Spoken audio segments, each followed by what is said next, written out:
I'm not ashamed. What was the cup that Jesus asked the Father to pass from him? This is the question that we seek to answer today as we continue our verse-by-verse study of the book of Matthew on walking through the Bible. It's worth the glory of his cross. If you have a Bible with you, you can turn to Matthew chapter 26. We're going to be reading from verses 36 to 46. If you don't have a Bible, don't worry. Just follow along with us on the screen. The version that we'll be reading from is the New King James Version. So, Matthew chapter 26, beginning at verse 36. Then Jesus came with him to a place called Gethsemane, and said to the disciples, "Sit here while I go and pray over there." And he took with him Peter and the two sons of Zebedee, and he began to be sorrowful and deeply distressed. Then he said to them, "My soul is exceedingly sorrowful, even to death. Stay here and watch with me." He went a little farther and fell on his face and prayed, saying, "O my Father, if it is possible, let this cup pass from me. Nevertheless, not as I will, but as you will." Then he came to the disciples and found them sleeping, and said to Peter, "What? Could you not watch with me 1 hour? Watch and pray, lest you enter into temptation. The spirit indeed is willing, but the flesh is weak." Again, a second time he went away and prayed, saying, "O my Father, if this cup cannot pass from me unless I drink it, your will be done." And he came and found them asleep again, for their eyes were heavy. So he left them, went away again, and prayed the third time, saying the same words.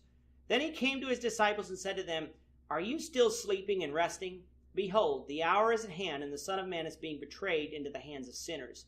Rise, let us be going. See, my betrayer is at hand."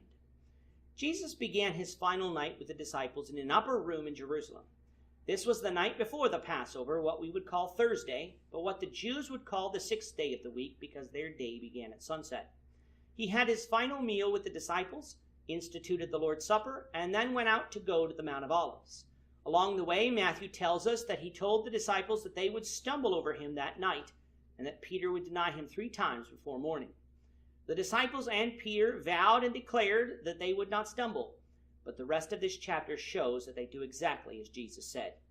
They now have passed over the Kidron Valley and come to the Mount of Olives, upon which there is a garden known as Gethsemane. It is here that Jesus is going to pray to God for the final time before he is arrested. All of the disciples, save Judas, came with Jesus to the Mount of Olives, but Jesus told 8 of them to stay here, while he took his closest disciples, Peter, James, and John, with him to go and pray a little farther away from the entire group. It is at this point that Jesus began to become very sorrowful and deeply distressed, for he knew what was about to happen to him. Luke 22 best describes the agony that he bore at that time, for he said that Jesus' sweat became like drops of blood falling to the ground. Jesus asked these 3 disciples to stay with him and watch with him. He went a little further than that and then fell on his face to pray. Jesus prayed that if it was possible that the Father remove this cup from him, but not his will, but the Father's be done. What was the cup that Jesus was asking the Father to remove? Some believe that if it was possible that the Father remove the cross and find another way to save mankind, yet if that was not possible, the Father's will would be done. The problem with this interpretation is that Jesus has now 4 times in this book told the disciples the type of death he would die.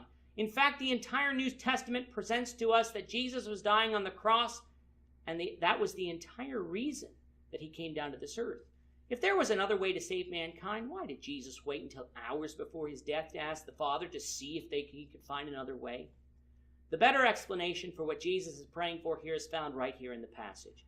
Remember, even before his death, Jesus is in great agony. He hasn't been whipped yet, beaten yet, spat upon, or nailed to the cross, yet he is in agony under the sheer weight of what was going to happen.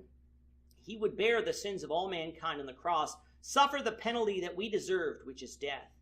Removing the agony that he was suffering through right then was what Jesus was asking the Father to remove, not the cross, for Jesus knew that couldn't be removed. But as always, Jesus came to do the will of the Father, so if it wasn't the Father's will to remove that cup, then Jesus would suffer through it. After praying, Jesus got up to find the disciples sleeping. He offered them a kind rebuke, remarking that they couldn't even stay up with him for 1 hour.